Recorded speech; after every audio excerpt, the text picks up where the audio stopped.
자, 오늘 우리가 함께 하실 하나님의 말씀은 구약성경 욥기서 42장 12절부터 17절까지입니다.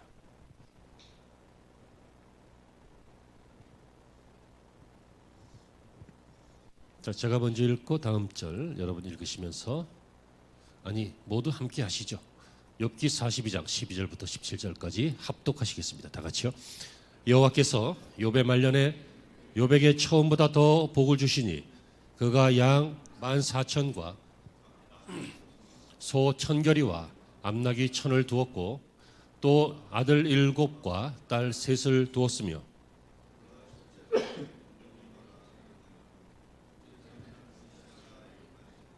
셋째 딸은 게렌 합북이라 이름하였으니 모든 땅에서 욥의 딸들처럼 아리따운 여자가 없었더라.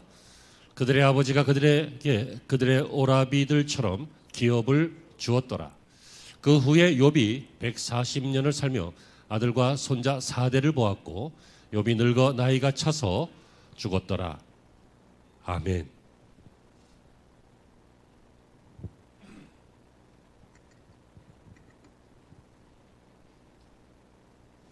할렐루야.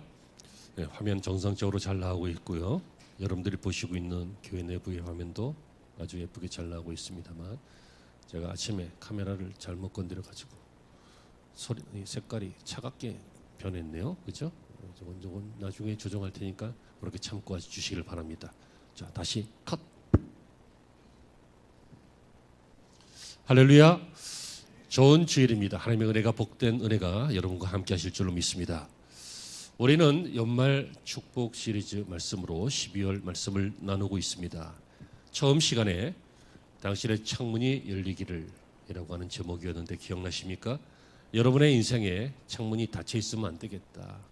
그래서 멸망의 세상에서도 노아의 방주의 창문이 열려서 그래서 생명의 소식을 전해 들을 수 있었던 것처럼 여러분과 여러분의 가문도 복음의 좋은 소식의 창문이 열려 있어야 되고 또 멸망의 도시에 사는 라합의 집이었지만 붉은 줄을 창문에 메어서 언약을 받고 창문에 줄을 메어서 그 가문이 구원받은 것처럼 여러분의 가문도 구원의 창문이 열려야 되겠다라고 했고요.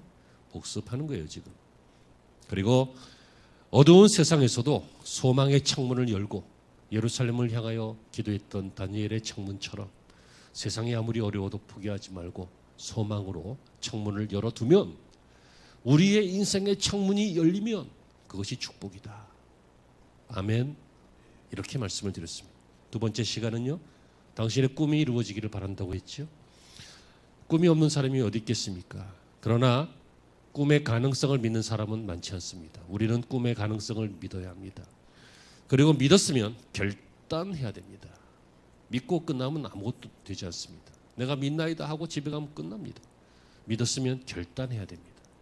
그리고 그 결단이 이루어지기까지 끝까지 인내하는 것이 소망이다 그랬습니다. 소망의 다른 이름은 인내. 여러분의 꿈을 이루시기를 바랍니다. 꿈만 꾸고 끝내지 말고 꿈 꾼 것을 이루어서 자녀들에게 간증으로 남기고 유언으로 남기고 이웃들에게 남기는 그런 인생이 되시기를 바랍니다. 복습하는 거라 그랬어요. 자, 이제 세 번째 시간입니다. 제목을 보셨습니까? 오늘 설교의 제목이 무엇입니까? 당신의 나중이, 당신의 내일이, 당신의 이후가, 다시 말하면 당신의 끝이 축복이 되어야 한다는 것입니다. 당신의 끝이 축복이기를. 따라합니다. 나의 나중은 분명히 축복입니다. 나의 다음은 축복입니다. 나의 미래는 축복입니다. 나의 이후는 축복입니다. 네. 나의 이후는 저주입니다. 그럼 안 되잖아요. 나의 이후는 망하는 것입니다. 안 되잖아요. 나의 이후는 끝장입니다. 안 되잖아요. 우리의 나중은, 끝은 지금하고 상관없이 항상 축복이 되어야 되는데 그 근거는 우리가 하나님의 자녀이기 때문입니다. 욥기서는요, 의인은 어떤 고난 속에서도 멸망하지 않는다. 이것이 주제처럼 보입니다. 하지만 사실 창세기부터 계시록까지 성도들은 어떤 경우에도 고난은 있어도 여러분 하나님이 반드시 다시 일으키시고 승리하게 하시는 축복의 역사가 성경 속에 가득 차 있습니다. 하나님은 동방 우스 땅의 사람 이 욥을 통해서 오늘 우리에게 이 위대한 사실을 증명하고 계시는데요. 욥기서 42장은 마지막 장입니다. 우리가 마지막 부분을 읽었습니다. 하지만 전체의 내용을 한번 살펴볼 텐데, 전체라고 겁먹지 마세요. 설교 시간은 짧을 거예요. 하지만 이 전체의 내용을 우리가 한번 살펴볼 때에 여러분, 그 결론이 무엇입니까? 이 우스 땅에 살던 한 욥이라고 하는 사람은 말년에 더 큰 복을 받았다, 그겁니다. 읽으신 본문 12절에 여호와께서 욥의 말년에 욥에게 처음보다 더 복을 주시니, 그가 받은 복을 보니까요, 양이 14,000, 낙타 6,000, 소 1,000결이, 암낙이 2,000, 이 정도면 대형 목장 아니에요. 현대사회에서도. 고대사회에서 이걸 어떻게 다 운영해요? 이걸 운영하기 위해서는 땅이 있어야 되고 종들이 있어야 되고 어마어마한 경제 규모죠. 하나님이 욥에게 이런 축복을 주셨습니다. 첫째로, 하지만 욥은 이미 축복의 사람이었습니다. 자, 첫째로 뭐라고요? 욥은 축복의 사람이었습니다. 축복의 사람이었어요. 욥기서 1장 1절을 보니까 그는 영적으로 얼마나 큰 축복이 있었냐면, 우스 땅에 욥이라 불리는 사람이 있었는데 그 사람은 온전하고 정직하여 하나님을 경외하며 악에서 떠난 자다, 이렇게 말했습니다. 그는 요즘 말로 얘기하면 예배자다, 그 얘기예요. 하나님을 예배하고 하나님 앞에 겸손하고 하나님 믿음으로 살려고 애쓰는 그런 신앙인이었다, 그 뜻이에요. 그래서 하나님께서는 이 가문에 복을 주셨습니다. 욥기서 1장 2절에 보면 그에게 아들 7과 딸 3이 태어났다라고 했습니다. 여러분, 태의 열매는 하나님이 주신 축복이요 기업이라고 했습니다. 특별히 고대 사회에서는 이 태의 열매는 축복의 상징과도 같은 것입니다. 요즘은 세상이 변해서 조금씩 낳고 많이 못 낳고 안 낳고 아니면 아예 시도 안 하고 뭐 그런 세대가 되었지만, 여러분 믿음의 가문에 태의 축복이 있기를 축원합니다. 여러분의 가문과 후손들이 이 땅에서 창성케 되기를 바랍니다. 다 자기 먹을 건 자기가 가지고 태어난다, 이런 한국 속담이 있듯이 하나님이 축복하시면 애가 많아도 잘 클 수 있어요. 걱정하지 마세요. 낳으세요. 많이 낳으세요. 할머니 할아버지들은 쉬세요. 하지만 젊은이들은 많이 낳으세요. 욥은 이런 축복을 받았습니다. 그리고 이런 축복의 가문을 영위하기 위한 축복의 경영도 하나님이 허락하셨어요. 욥기 1장 3절에 보시면 그의 소유물은 양이 7,000마리라 그랬어요. 낙타가 3,000이고 소가 500결이고 나귀가 500마리고, 여러분 오늘 읽은 본문보다 반이지만 이것만 해도 대형 목장이에요. 이미 축복의 사람이었어요. 그리고 이 사람은 욥기서 1장 3절에 보면 명예로운 사람이었어요. 이 사람은 동방 사람 중에 가장 훌륭한 자라. 여러분 어떤 사람이 어떤 사람을 평가할 때 그 사람 어때? 그럴 때 아유 훌륭해. 물론 사람이 완벽한 사람이 어디 있겠습니까? 요만한 흠 저만한 흠 있을 것입니다. 그러나 너무 훌륭해서 그런 거 다 보이지 않을 만큼 훌륭한 사람, 훌륭함만 잘 볼 수 있는 눈이 있기를 바랍니다. 이 욥은 훌륭한 인생이었습니다. 자, 그러니까 욥은 어떤 사람이었어요? 이미 그는 신앙생활을 힘써서 하는 축복의 사람이었습니다. 그러던 욥의 일생에 둘째로 잠시 고난의 때가 찾아왔습니다. 그는 고난의 사람이기도 했습니다. 그 고난은 모든 소유를 빼앗기는 것이었습니다. 스바 사람들이 침략해서 밭을 갈고 있던 소, 나귀 다 뺏기고, 일하던 종들이 떼죽음 당하고, 하늘에서 불덩어리가 내려와서 양들과 종들이 또 죽고, 뜻밖에 나타난 갈대아 사람들이 약탈을 하는 바람에 낙타, 송두리째 다 뺏기고, 종들도 죽고, 재산이 어느 날 다 사라지는 거예요. 여러분 이런 일들은 웬만하면 겪지 않기를 바랍니다. 하지만 혹 겪은 경험이 있거든 하나님이 이겨내실 줄로 믿고 일어서시기를 바라고요. 여러분 지금 일어서신 분들 있어요. 내가 알고 있는 분들도 꽤 많아요. 예전에는 정말 빈궁하고 핍절하고 어려움이 많았는데 이제 일어나서 하나님의 은혜로 막 달려가는 그런 성도들 여럿 계셔요. 여러분 모두에게도 그런 은혜가 있기를 축원합니다. 아무튼 이 사람은 축복의 사람이었는데 이렇게 한때 모든 것을 빼앗겼어요. 여러분 그래도 사람이 없어도 밥은 먹으니까 어떻게든지 꼼지락꼼지락거리면 나가서 풀뿌리라도 캐먹을 거 아니에요. 그러니까 살 수 있는데, 여러분 사람은 육체적으로만 사는 것이 아니라 영적인 존재잖아요. 마음이 편해야 살 거 아니에요. 근데 이 사람은 마음까지도 흔들렸어요. 왜입니까? 자녀들이 다 죽었거든. 여러분 때 아닌 돌풍으로 형 집에 모여서 잔치하던 이 아들 7, 딸 3, 10 형제가 그냥 그 집이 무너지는 바람에 떼죽음을 당했어요. 여러분 얼마나 큰 결정적인 파산이고 결정적인 인생의 무너짐입니까? 여러분 그래도 마음을 지키기를 바랍니다. 하나님의 사람들의 자녀들은 하나님 옆에 있습니다. 내 옆에만 없을 뿐이지. 그러니까 정신 차려요. 미치지 말아요. 포기하지 말아요. 저주하지도 말고. 뭐 그 정도 되면 이해는 하지만 내 잘했다고는 못하겠어요. 얼마나 가슴 아프면 그러겠어요. 하지만 여러분 아무리 힘든 일이 있어도 다 사라져요. 건강까지도 뺏겼어요. 여러분 다른 건 또 참는데요. 몸이 아프면 정말 견디기 힘들어요. 몸이 아프면 마음도 아파요. 몸이 아프면 신앙도 아파지기가 쉬워요. 몸이 아파봐야 짜증만 늘어나지. 불평만 늘어나고 남 탓 같고 자기가 큰 병 걸려봐. 남편 때문인 것 같아. 안 그래? 저것 때문에 내가 스트레스 받아서 그렇다고. 이 사람은 발바닥부터 정수리 끝까지 악창이 나서 몸에 막 진물이 흘렀어요. 너무 가렵고 막 굼고 그러니까 막 기와장으로 막 긁어대면서 그렇게 인생을 그냥 거의 막장처럼 살게 되었어요. 뿐만 아니라요. 그가 훌륭한 사람이었더라. 명예로운 인생을 살았잖아요. 그런데 지금 어떻게 됐습니까? 명예를 다 뺏겼어요.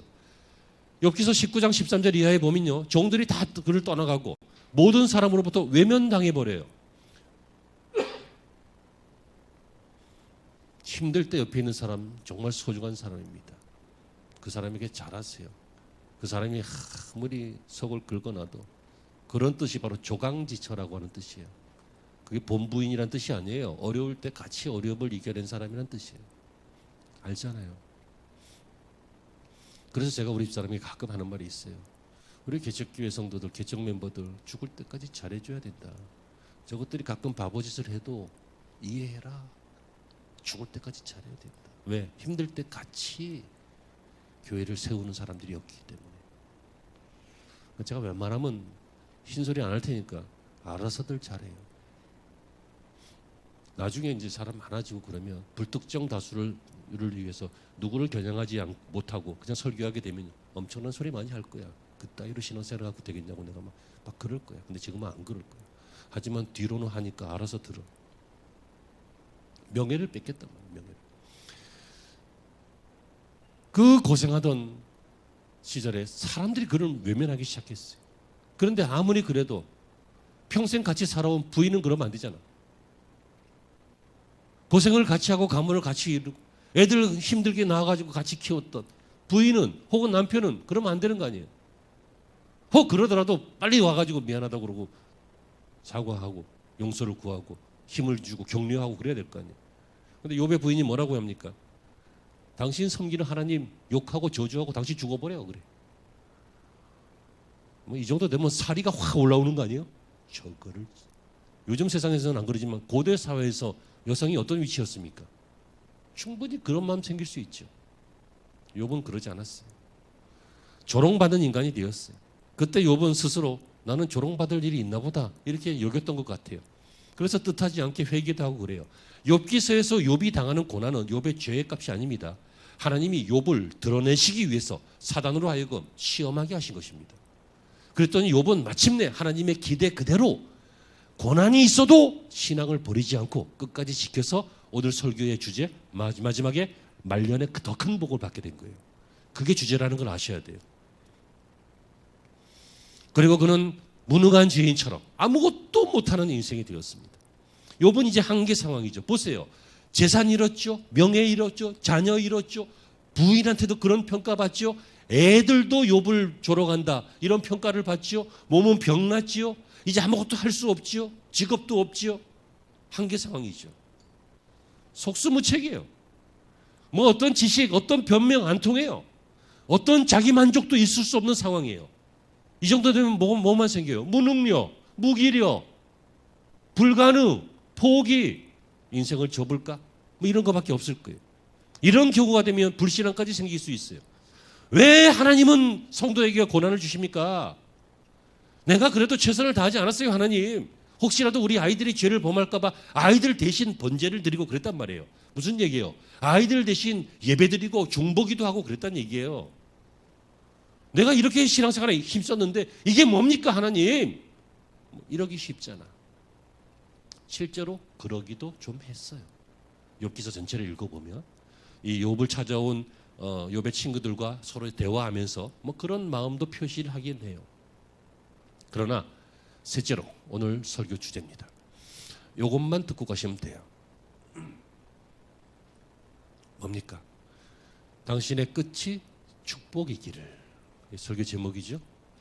마지막으로 어느 정도의 시간이 지나고 말년에 받은 축복이 있었습니다. 오늘 보면 12절입니다. 여호와께서 욥의 말년에 욥에게 처음보다 더 복을 주시니 라고 했습니다. 다시 말하면 욥이 이 고난을 끝내고 하나님의 테스트로 사탄이 역시 욥은 의인이군요, 이렇게 상황이 종료되자 어떻게 됐다고요? 지금까지 인생보다 2배의 더 큰 복을 주셨습니다. 그것은 앞에서 누렸던 삶과 거의 비슷합니다. 하지만 이게 다릅니다. 다시 더, again, more, 더 크게. 다시 더 받은 축복은 영적인 축복과 육적인 축복이 있었습니다. 영적인 축복은 은혜 체험입니다. 은혜 체험. 욥기 42장 5절에 내가 주께 대하여 귀로 듣기만 하였사오나 이제는 눈으로 주를 배움나이다. 뭐예요? 내가 지금까지는 하나님에 대해서 관념적으로 귀로 들은 거, 지식으로 아는 거, 이런 걸로만 알았다면 이제는 하나님을 내 인생과 인격을 통해 체험했다고 얘기해요. 왜 신앙이 밍숭맹숭해요? 체험이 없어서 그래요. 그리고 왜 신앙이 밍숭맹숭해요? 체험을 시켜줘도 체험을 못해서 그래요. 뭔가 예측할 수 없는 일이 생겼으면 신앙적으로 해석을 해봐야 될 거 아니야. 부모가 신앙생활이 흐지부지 해가지고 애들이 곤란해지면 정신이 번쩍 나야 될 거 아니에요. 뭔가 뜻하지 않은 정말 영적으로 해석해 볼 만한 일이 생기면 해석을 해봐야 될 거 아니에요. 물론 일상생활을 다 해석할 필요는 없어요. 깍두기 먹다가 떨궜는데 이게 무슨 뜻일까? 그냥 네 손에 힘이 빠진 거야. 그건 별 의미 없어요. 그런 거 말고 해석할 만한 그런 사건들이 있잖아요. 해석을 해야지. 그래서 욥이 더 큰 축복을 받았는데 그 중에 영적인 축복 중에 하나는 은혜를 체험했어요. 내가 하나님을 체험했습니다. 하나님이 어떤 분인지 알았습니다. 그리고 회개하는 축복도 경험했어요. 사람이 신앙생활을 잘하면 잘할수록 혹은 직분이 조금씩 중요해지면 중요해질수록요, 일은 많이 하는데 은혜가 없을 때가 있어요. 그 왜 그래요? 회개를 안 해서 그래요. 회개할 일이 없었을까요? 예전보다야 없겠지. 예전보다야 그래도 나이도 들어가고 신앙도 성숙해지니까 좀 줄겠지. 하지만 매일 죄 짓잖아. 매일 미워하고 매일 불신앙하고 매일 하나님을 의지하지 않고 매일 욕심 부리고 매일 유혹받고 그러잖아요. 회개할 일이 왜 없어요? 근데 욥은요, 욥기서 42장 6절에 보시면요, 그러므로 내가 스스로 거두어 드리고 그리고 티끌과 재 가운데서 회개하나이다.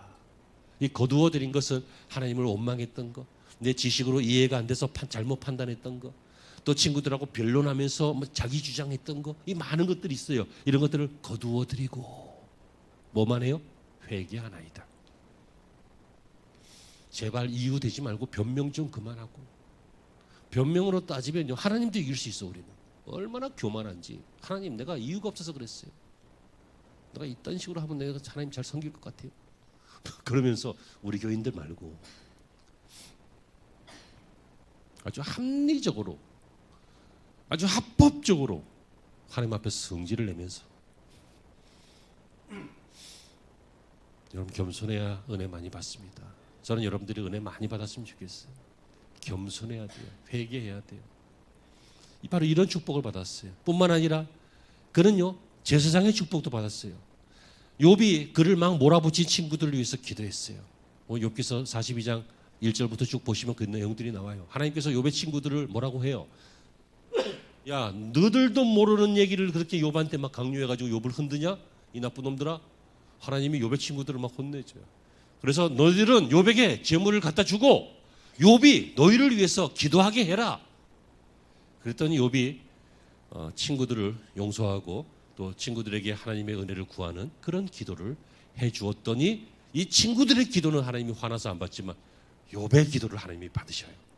그런 장면이 나오거든요. 이게 뭐예요? 제사장적 축복이지. 이 땅에 악한 사람들이 자기의 이 소망, 소원, 이게 기도인 줄 알고 살 때. 그래서 많은 걸 바라잖아요. 세상 사람들이. 많은 걸 꿈꾸잖아요. 하지만 안 이루어지죠. 왜? 그것은 소원이 아니고 기도가 아니고 그들의 탐욕일 수도 있고 욕망일 수도 있으니까. 하지만 이 땅에 사는 그리스도인들이 제사장적 축복을 가지고 민족을 위해서, 나라를 위해서, 이웃의 영혼 구원을 위해서 기도할 때 하나님께서 우리의 기도를 들으시잖아요. 이게 제사장적 축복이에요. 욥은 바로 이런 환난 중에 은혜를 체험하고 회개하는 겸손한 신앙을 갖고 남들을 축복할 수 있는 그런 영적인 축복을 받았는데 여기서 끝나면 안 되고 여러분들이 민감하게 반응하는 육적인 축복도 받았는데 이것도 다시 더 큰 육적 축복을 받았어요. 뭐예요? 10절에 모든 소유보다 갑절이나 주신지라. 욥기서 1장에 나오는 소유보다 딱 2배예요.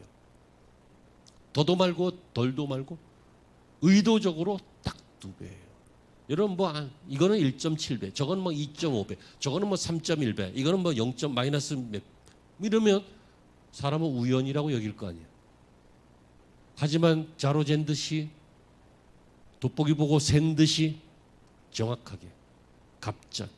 그래서 7,000마리가 양이 14,000이 되고 낙타가 3천에서 6천이 되고 소가 500결에서 1,000결이가 되고 암나귀가 500마리에서 1,000마리가 되고 그죠? 그리고 영예의 축복도 받았어요. 다 떠나갔던 모든 형제들, 자매들, 전에 알고 있었던 지인들 그들이 집에 와서 함께 음식을 먹고 그를 위로하고 예물을 주고 금고리를 주고 하는 장면이 11절에 나오죠. 자녀의 축복도 받았어요. 다시 더 크게. 또 예전처럼 7 아들과 딸 3을 낳았어요. 근데 딱 2배면은 14명 낳아야 되는 거 아니야? 딸은 6명 낳고? 아니잖아. 먼저 받은 자녀들은 천국에 가 있잖아. 어차피 14명이고 6명이잖아. 그러면 두 무리로 나눠졌을 뿐이지. 천국과 이 땅으로. 하지만 나중에 다 만나게 되죠. 여러분 특별히 오늘 읽으신 본문 보니까 이 3딸이 엄청난 미인인데 동방의 소문이 날 정도로 엄청난 미인인데요. 의미가 있어요. 첫째 딸을 여미마라고 했습니다. 여미마. 그건 the day 그런 뜻이에요. 그 날 중에 나이트 밤이 아니라 그 낮. 그날의 낮. 이해되시죠? day 그런 뜻이에요. 무슨 얘기예요? 내가 캄캄한 고난의 밤을 지나고 이제 그 낮, day 이 날을 맞이하게 됐다. 그래서 하나님이 주신 이 딸의 이름을 여미마, day, 날이라고 이름 지었고 둘째 딸은 그시야라고 하는데 이것은 아름다운 향기 그런 뜻이에요. 무슨 얘기예요?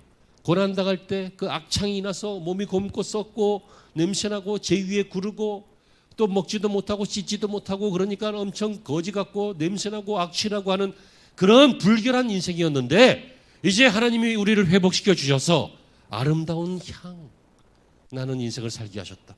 그래서 그 2번째 딸의 이름은 그시야 이렇게 지었어요. 3번째 딸은 게렌합북이라고 하죠. 게렌합북. 이것은 풍요로운 회복을 말해요. 그 고난 중에 다 떠나가고 다 빼앗기고 다 죽고 이제는 가난과 그리고 고통과 그리고 눈물이 있었는데 하나님께서 우리의 눈물을 닦아주시고 은혜를 주셔서 감사합니다. 이렇게 풍요롭게 회복하셔서 감사합니다. 그래서 게레나뿌이라고 딸들의 이름을 지었어요.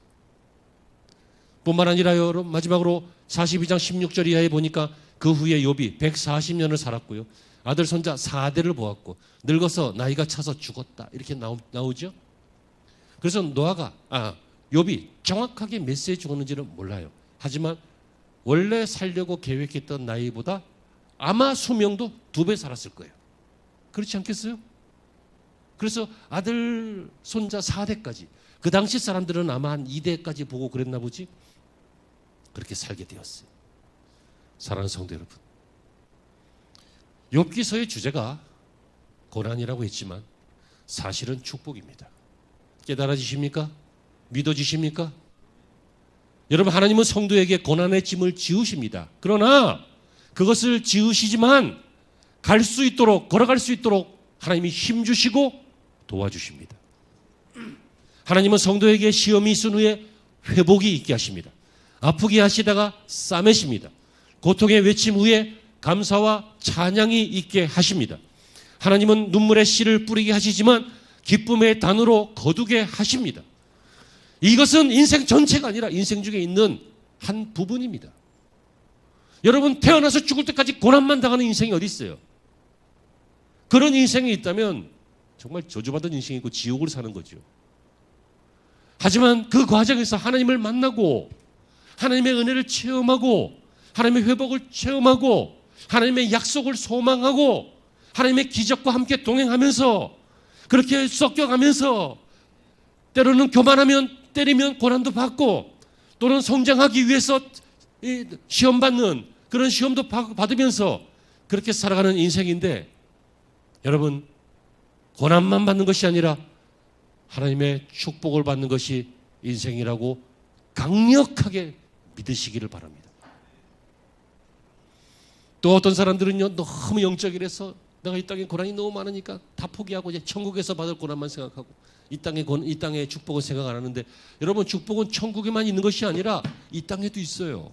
아멘이십니까? 이 땅에 내가 받든지 내가 못 받으면 자녀가 받아도 되고 우리 가문 속에 있을 수도 있고요. 어떨 때는 내가 이걸로 받으면 예를 들어 돈으로 축복을 받으면 내가 타락할 수 있으니까 다른 것으로 축복을 주실 수도 있고, 또 때가 이르면 또 돈으로 주실 수도 있고, 여러 가지 모양으로 우리보다 깊으시고 우리보다 선하시고 우리보다 명철에 뛰어나신 하나님이 맞게 알맞게 우리를 축복하시려고 하신다는 것입니다. 그러므로 성도 여러분, 이 땅에서 누릴 명예와 부와 기쁨도 있고 천국에서 받을 축복도 있습니다. 그러나 우리는 반드시 믿어야 될 것은 축복이 있다는 것을 믿어야 합니다. 욥이 말년에 받은 축복, 당신의 끝이 축복이 되기를, 이것을 우리는 믿고 아멘이 되어야 되는 것입니다. 바보들은, 이 원리를 모르는 바보들은 고난만 받습니다. 그리고 고난 받을 때 악한 자들은 바보 말고 바보는 고난만 받아요. 근데 악인은 고난을 받을 때 죄도 집니다. 무슨 죄입니까? 불신앙하는 죄, 하나님을 원망하는 죄, 좋은 사람들, 내 주변 사람들에게 그 책임을 전가하는 죄, 이 수많은 죄들을 악인은 짓습니다. 우리는 악인은 아니니까. 왜? 우리는 믿음의 사람이니까. 근데 악인은 아닌데 바보는 있습니다. 바보는 뭐라 그랬죠? 고난당할 때 고난만 받습니다. 하지만 하나님의 사람들은 고난받을 때 말씀도 함께 받고 약속도 함께 받고, 그래서 마침내 그 소망대로 우리의 끝이, 우리의 미래가, 우리의 이후가, 우리의 다음이 축복인 것을 믿고 그대로 사는 인생이 욥이었고 우리가 되어야 될 줄로 믿습니다. 이제 한 해가 거의 저물어 가고 있습니다. 한번 헤아려 보십시오. 처음보다 나중이 더 좋아야 합니다. 어릴 때보다 어른 되어서 더 좋아야 합니다. 처음보다 나중이 좋아요. 처음에는 하나의 씨앗이었지만 나중에는 큰 곡식무리가 되는 것처럼, 곡식단이 되는 것처럼 여러분의 나중이 축복이 되기를 바랍니다. 그리고 혹시라도 지금 의심하십니까? 과연 내 나중이 좋아질까? 여러분, 제가 대신 대답해 드리겠습니다. 확실한 대답입니다. 하나님이 함께 하시면 당신의 나중은 분명히 축복입니다. 여러분도 고백하십시오. 하나님, 내 힘으로는 안 돼도 하나님이 함께 하시면, 하나님이 지켜주시면, 하나님이 욥에게 하신 것처럼 나를 지키시고 내 믿음을 지키시면 나의 나중은 축복일 것입니다 라고 고백할 수 있는 여러분이 되시기를 바랍니다. 욥과 같은 예배자로 사십시오. 욥과 같은 소망의 사람으로 사십시오. 욥과 같은 은혜 받은 사람으로 사십시오. 욥이라고 대단하고 특별하지 않습니다. 그도 하나님을 원망도 했고, 그도 논리로 지식으로 변명도 했고, 그도 친구들의 말에 현혹해서 헛된 회개도 했고, 여러 가지 모습들을 보였습니다. 그러나 결국 그는 하나님의 은혜로 자기 자리를 찾았고, 자기 신앙을 찾았고, 마침내 더 좋은 가문, 더 좋은 자녀, 더 좋은 양떼, 더 좋은 명예, 더 좋은 신앙을 갖게 된 것처럼 저와 여러분의 나중이 더 좋은 축복으로 가득 차시기를 이 연말에 축원합니다. 기도하시겠습니다. 하나님, 약속의 말씀을 받았습니다. 바보들은 말씀만 받고 끝나고, 걱정하다가 끝나고, 시도도 못하고 주춤거리다 끝나지만, 믿음의 사람은 죄의 엎드려 회개하며 또 믿음으로 하나님을 소망하며 또 끝까지 귀로만 들었던 하나님을 눈으로 체험하면서 마침내 축복의 사람으로 변화됩니다. 우리 성도들 기도를 심고 섬김을 심고 믿음을 심고 예배를 심고 많은 신앙의 요소들을 잘 심어서 저희들의 가문 속에, 가문의 경영 속에, 가문의 후손 속에, 가문의 미래 속에 하나님이여 축복으로 나타나게 하여 주시옵소서.